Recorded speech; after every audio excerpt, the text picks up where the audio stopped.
खबर आपको बताएं, छत्तीसगढ़ विधानसभा चुनाव को लेकर वोटिंग की जो शुरुआत है वो यहां पर हो चुकी है। 20 सीटों पर वोटिंग दरअसल हो रही है। छत्तीसगढ़ और मिजोरम में जो मतदान है श्वेता, वो लगातार जारी। बिल्कुल, तो आज बेहद महत्वपूर्ण दिन है। मिजोरम में चूंकि एक चरण में ही 40 सीटों के लिए मतदान हो रहा है, लेकिन छत्तीसगढ़ में 2 चरणों में मतदान हो रहा है। 20 सीटों के लिए आज वोट डाले जा रहे हैं, जबकि बाकी सीटों के लिए 70 सीटों के लिए 17 नवंबर को वोटिंग होगी। और आज खास तौर पे बस्तर संभाग और दुर्ग संभाग की सीटों के लिए वोटिंग हो रही है। बस्तर संभाग की 12 सीटें इसमें शामिल है और दुर्ग संभाग की 8 सीटें इसमें शामिल है। मोनिका, और जिस बस्तर संभाग की आप बात कर रही हैं श्वेता, इसी बस्तर संभाग को कहा जाता है कि छत्तीसगढ़ की सत्ता की चाबी है। छत्तीसगढ़ की सत्ता पर अगर काबिज होना है तो बस्तर संभाग की इन 12 सीटों पर विजयी प्राप्त करनी होगी। साल 2018 की बात कर लीजिए, कांग्रेस ने यहां पर 12 की 12 सीटें अपने नाम की। यही एक बड़ी वजह रही कि सत्ता के लिए जो रास्ता था कांग्रेस के लिए वो थोड़ा और आसान हुआ। 2013 की बात कर लीजिए, तब भी कांग्रेस का परसेंटेज यहां पर ज्यादा रहा, बीजेपी का परसेंटेज कम रहा, लेकिन उससे पहले बीजेपी यहां पर लगातार ज्यादा सीटों पर काबिज रही थी। सुमित, सीधा रुख करेंगे ग्राउंड का, जहां से हमारे 2 सहयोगी इस वक्त जुड़ रहे हैं, दीपेश और वैभव हमारे साथ। सबसे पहले दीपेश, आपके पास आते हुए 20 सीटों पर मतदान हो रहा है। महत्वपूर्ण यह है कि 19 सीटें कांग्रेस की रही हैं, सिर्फ 1 सीट है राजनांदगांव की जिसमें बीजेपी का कब्जा रहा है। यह चुनाव कितना महत्वपूर्ण जो है दोनों ही पार्टियों के लिहाज से जो रहेगा, ये खासतौर पर ये 20 सीटें अब।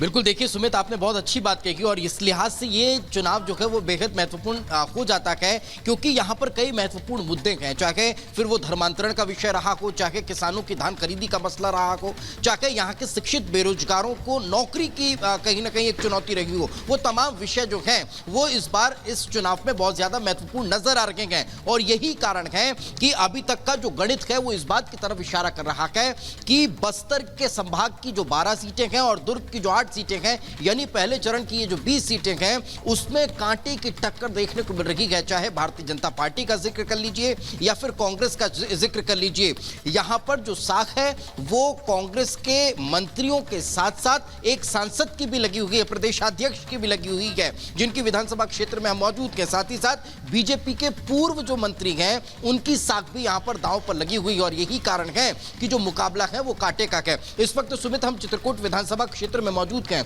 और चित्रकूट विधानसभा क्षेत्र जो है वो कांग्रेस के प्रदेशाध्यक्ष दीपक बैज जो यहां से सांसद थे और इस बार वे सांसदी के साथ साथ विधानसभा चुनाव में भाग्य आजमा रखे हैं। तो फिर यानी समझा जा सकता है कि कांग्रेस जो लगातार कह रही है कि हमने बहुत काम किया है, लेकिन चिंता कांग्रेस को भी है। यही कारण है कि सांसद को भी मैदान में उतरना पड़ा है। जरा उज्जवल से कहूंगा अंदर तस्वीरें दिखा दीजिए कि मतदाता जो हैं वो मतदान केंद्रों में पहुंच रहे हैं सुबह से ही, और बड़ी लंबी लाइन जो है यहाँ पर मतदाताओं की नजर आ रही है। एक तरफ यहाँ पुरुष मतदाता लाइन में लगे हुए हैं तो दूसरी तरफ महिला मतदाता जो हैं वो भी वहां पर मतदान केंद्रों पर पहुंच चुकी हैं और सुबह से ही लाइन में यहां पर लगे हुए नजर आ रहे हैं। बातचीत करते हैं। वोट डालने आए काका? हाँ, वोट डालने। क्या मुद्दे हैं यहाँ पर? बस जो है ग्राम का स्थिति के अनुसार उसमें वोट डालना। अच्छा, हाँ। क्या सोचकर वोट डाल रहे हैं इस बार आप? नहीं बताएंगे? क्या काम वाम होता है यहाँ पे? क्या मुद्दे हैं इस बार? अरे थोड़ा सा संकोच करते हैं बोलने में। क्या मुद्दे हैं इस बार? पानी का मुद्दा है जी, जो अभी जो वर्तमान में सरकार है उसने कुछ किया नहीं है। अच्छा जी, और सड़क के लिए भी तो पानी, बिजली, सड़क, जो मूलभूत सुविधाएं बस्तर की वही हैं, यही सब होने वाला है। आप क्या करते हैं यहाँ पे? किसानी करते हैं? पहली बार वोट डालेंगे? हाँ, पहली बार। क्या सोच के वोट डाल रहे हैं? बस काम हो जाए। काम हो जाए, नौकरी मिल जाए। मिलेगी नौकरी? मिलेगी।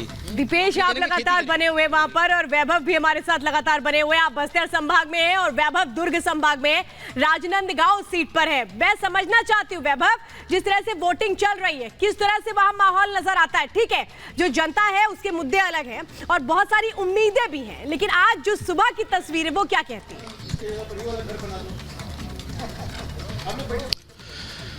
बिल्कुल श्वेता, और जनता की ये उम्मीद ही है कि जिस उम्मीद के चलते आज जनता यहां पर लाइनों में लगी हुई है और अपने मत का इस्तेमाल करने की हर मुमकिन कोशिश कर रही है। हम इस वक्त पूर्व जो मुख्यमंत्री रमन सिंह हैं उनके घर के बाहर मौजूद हैं। अब से बस थोड़ी देर बाद वो घर से निकलेंगे। बताया जा रहा है कि यहां पर वो पूजा पाठ करेंगे, अपने इष्ट आराध्य को जो है वो याद करेंगे। उसके बाद वो सीधा अपने क्षेत्र में निकलेंगे, क्योंकि राजनांदगांव जहां से वो इस बार प्रत्याशी हैं, इनकी भी किस्मत का फैसला इस बार सीधा जनता के हाथ में है, जिसको लेकर अब लगातार वोटिंग प्रक्रिया जो है वो शुरू हो चुकी है। दुर्ग संभाग और बस्तर संभाग का आपने श्वेता जिक्र किया, बहुत अहम ये संभाग कुल मिलाकर छत्तीसगढ़ के लिहाज से, क्योंकि अगर प्रतिशतता की बात करें तो पिछले चुनाव में इन तमाम सीटों पर जो है वो कहीं ना कहीं से कांग्रेस की प्रतिशतता बीजेपी से ज्यादा थी। और यही बड़ी वजह है कि इस बार राजनांदगांव से खुद रमन सिंह जो है उनको प्रत्याशी बनाया जाता है, और वो अब से बस थोड़ी देर बाद अपने विधानसभा क्षेत्र में जाएंगे और हर एक बूथ तक जो है वो पहुंचेंगे। कवर्धा में वो अपने मत का इस्तेमाल करने के लिए दोपहर बाद पहुंचेंगे, जहां पर वो अपने मत का इस्तेमाल करते हुए नजर आएंगे। लेकिन अब सबसे अहम यही है, क्योंकि एक तरफ जहां कांग्रेस ये कहती हुई नजर आ रही है कि इस बार रमन सिंह जो है वो अपनी ही सीट हार जाएंगे, तो बीजेपी बिल्कुल स्पष्ट कह रही है कि वो इस बार सत्ता परिवर्तन कर रहेगी। और जनता का मूड भी यही है कि जनता इस बार छत्तीसगढ़ की सत्ता परिवर्तन चाह रही है। किसके दावे और वादों में कितना दम है, उसको लेकर अब बहुत ज्यादा इंतजार नहीं करना है, क्योंकि बिल्कुल वैभव, हर कोई अपने अपने दावे जो है वो यहाँ पर करता नजर आ रहा है। और चुनावों के वक्त यही देखा जाता है कि हर पार्टी ताल ठोकती नजर आती है और अपनी जीत का दावा करती नजर आती है। लेकिन इस बीच एक बड़ी खबर अपने दर्शकों तक पहुंचा दे कि छत्तीसगढ़ के सुकमा में आईडी ब्लास्ट हुआ है, जिसमें सीआरपीएफ का एक जवान घायल हो गया है। मतदान केंद्र की सुरक्षा में ये सीआरपीएफ का जवान तैनात था। गश्त के दौरान नक्सलियों की आईडी से घायल हुआ है सीआरपीएफ जवान, क्योंकि जो इलाका है सुकमा का वो बेहद संवेदनशील होता जाता है और यहाँ पर अक्सर नक्सलियों का प्रभाव देखा जाता है। और ऐसे में बीते दिन भी जिस तरीके से यहाँ पर नक्सल अटैक हुआ, और यहाँ पर आज भी देखिए कि किस तरीके से एक जवान घायल हो गया आईडी से, नक्सलियों के आईडी से, वो एक बड़ी चुनौती प्रशासन के लिए तो खड़ी करता ही है, साथ ही चिंता का विषय भी जो है वो यहाँ पर श्वेता आकर देखिए खड़ा हो जाता है। देखिए तस्वीरें इस वक्त हम दिखा रहे हैं, मतदान केंद्र की सुरक्षा में ये तैनात था सीआरपीएफ का जवान, जो बताया जा रहा है कि जख्मी हुआ है। और हमारे साथ इस वक्त दुष्यंत नागर जी स्टूडियो में जुड़ चुके हैं। दुष्यंत नागर जी, मैं यही समझना चाहती हूँ, अभी थोड़ी देर पहले आप बात कर रहे थे कि नक्सलियों की जो समस्या है उस पर आप लोगों ने कंट्रोल कर लिया है, लेकिन देखिए चुनाव हो रहे हैं और ये डराने की कोशिश है, इस तरीके के जो अटैक्स होते हैं हमेशा डराने की कोशिश होती है, इस पर क्या कहेंगे? निश्चित रूप से ये बहुत ही दुर्भाग्यपूर्ण है और कहीं ना कहीं कमी रही है प्रशासन की, पुलिस की, इंटेलिजेंस की। जो ऐसी घटना हुई है इनकी पुनरावृत्ति नहीं होनी चाहिए। गृह मंत्रालय को सख्त कदम उठाने होंगे, एक ऐसा माहौल बना के देना होगा जिसमें लोग निर्भीक रूप से आके अपने मत का सरकार की जिम्मेदारी नहीं होगी, सिर्फ प्रशासन और इंटेलिजेंस एजेंसीज माहौल बनाकर देंगे। जी बिल्कुल एक ऐसा वातावरण बनाना है, उस सबकी जिम्मेवारी है, उसमें प्रशासन है, पुलिस है, उसमें पॉलिटिकल लीडरशिप है, सभी की कि ग्राउंड पे एक ऐसा माहौल होना चाहिए, भय मुक्त वातावरण, जिसमें लोग जाके अपने मत का प्रयोग कर सके। और निश्चित रूप से मैं बड़ी तसल्ली के साथ, बड़े गर्व के साथ ये बात कह सकता हूं कि बघेल साहब ने ऐसा कार्य किया है, एक भयमुक्त वातावरण दिया है राज्य के अंदर, जिसमें विकास की गंगा बही है, किसानों का विकास हुआ है, नया निवेश हुआ है, राज्य नई ऊंचाइयों तक पहुंचा है। तो हम निश्चित रूप से आशान्वित हैं कि राज्य में जनता। बिल्कुल दुष्यंत नागर जी, आती हूँ आपके पास। देखिए इन बातों को भी हमें गौर करना होता है, जो अभी फिलहाल ये बड़ी जानकारी मिल रही है, लेकिन सबसे महत्वपूर्ण है मतदाता, और उसका उत्साह बढ़ा हुआ है, क्योंकि पहले चरण के लिए 20 सीटों पर जो वोटिंग हो रही है, बढ़ चढ़कर वोटिंग हो रही है। और क्या उम्मीदें हैं, उससे जुड़ी रिपोर्ट देखिए। तो श्वेता, हम इस वक्त राजनांदगांव में ही मौजूद हैं और अब सब कुछ यहाँ की जनता के हाथ में है। दादा, मैं आपसे ही बात करना चाहूंगा, वोट डालने जा रहे हैं आप, किन मुद्दों को ध्यान में रखेंगे आज? विकास के मुद्दों पे और राष्ट्रहित के मुद्दों पे हम मत देने जा रहे हैं। यह केवल विधानसभा का चुनाव नहीं है, राष्ट्र का चुनाव है। हम एक सशक्त राष्ट्र और सशक्त छत्तीसगढ़ चाहते हैं। विकास के लिए विकास करे, देश का बढ़ावा बढ़े, उस हिसाब से करेंगे हम लोग वोट। सर, कौन कौन से मुद्दे जहन में रहेंगे जब आप अपने वोट का इस्तेमाल आज करेंगे? अब से बस थोड़ी देर बाद। भाई सबसे पहला तो विकास होना चाहिए प्रदेश का, इतना समृद्ध है हमारा प्रदेश।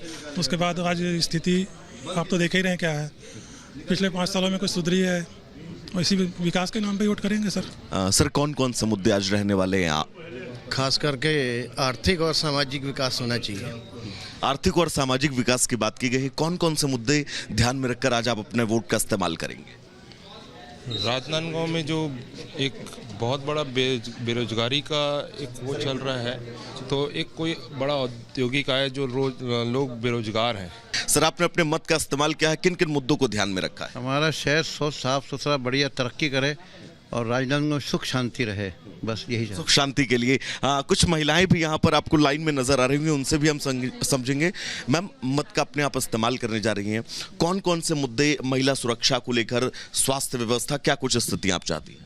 नहीं, मैं तो सेफ्टी चाहती हूँ सबकी, लेडीज़ की, लड़कियों की सेफ्टी होनी चाहिए, बस यही है।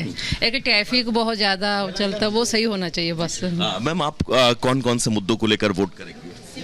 आप फर्स्ट टाइम वोट डालने जा रही हैं? नहीं, सेकंड टाइम। कौन कौन से मुद्दे होंगे? ये सेफ्टी एंड ऑल सब कुछ होना चाहिए। बदलाव, आप कौन कौन से मुद्दों को सोचकर मैम वोट करेंगे? ईमानदारी से डेवलपमेंट इन राजनांदगांव। मैम, आप वोट कास्ट करने जा रही हैं, कौन कौन से मुद्दे आपकी नजर में हैं जिनको सोचकर आप वोट कास्ट करेंगे? मैं क्या बताऊं, सेफ्टी।